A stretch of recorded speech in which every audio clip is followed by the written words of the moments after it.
Bonjour à tous, suite de notre série Gouvernance multi-hybride cloud. Nous avons vu pour l'instant les critères internes qui vont permettre d'aligner le business, l'IT, la sécurité sur les bons besoins et le bon usage souhaité du cloud. On va maintenant passer aux angles technologiques et évidemment à l'offre du marché et comment la consommer le mieux possible. 6 sujets.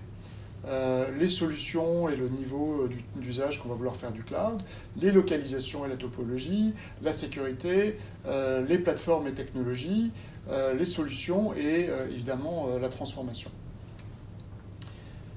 Les solutions, premier sujet, on va sur chacun des sujets essayer de consommer chaque fois que possible le niveau le plus haut que le cloud peut offrir.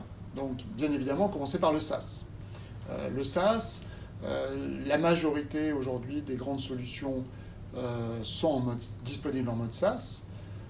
On peut imaginer que le SaaS va se développer de plus en plus jusqu'à un certain niveau, et notamment le SaaS ne traitera pas le legacy.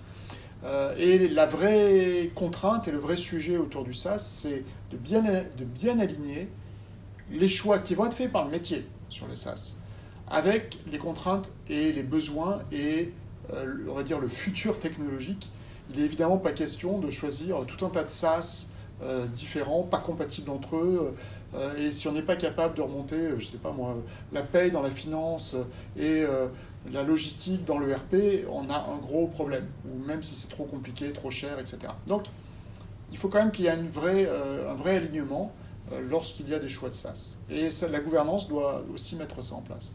En dessous, on a le plateforme as a service et, selon le type d'usage, le container as a service. C'est, lorsqu'on n'est pas en mode SaaS, le mode le plus utile, utilisé de plus en plus et nécessaire lorsqu'on est dans des sujets de type DevOps, de type mise en production continue, donc des différents sujets qui font qu'on va avoir besoin soit de containeriser, soit d'utiliser ce qu'on appelle des microservices ou de pouvoir intégrer le plus vite possible de la technologie prédigérée et s'en servir pour ses propres développements. Et donc on voit bien que ça va concerner avant tout les choses un peu nouvelles.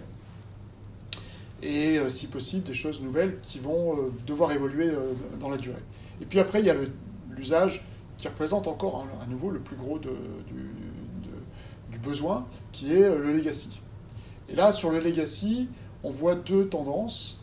Soit du IaaS, voire même du bare metal, donc je consomme vraiment au niveau de couche le plus bas. Soit je vais essayer de néanmoins faire opérer un maximum de choses par mon fournisseur de cloud, et notamment un maximum de services, pour essayer de intégrer, avoir un engagement le plus haut possible de mon fournisseur qui va me permettre de me rapprocher des SLA que, justement, j'ai prédéfinis avec mon métier.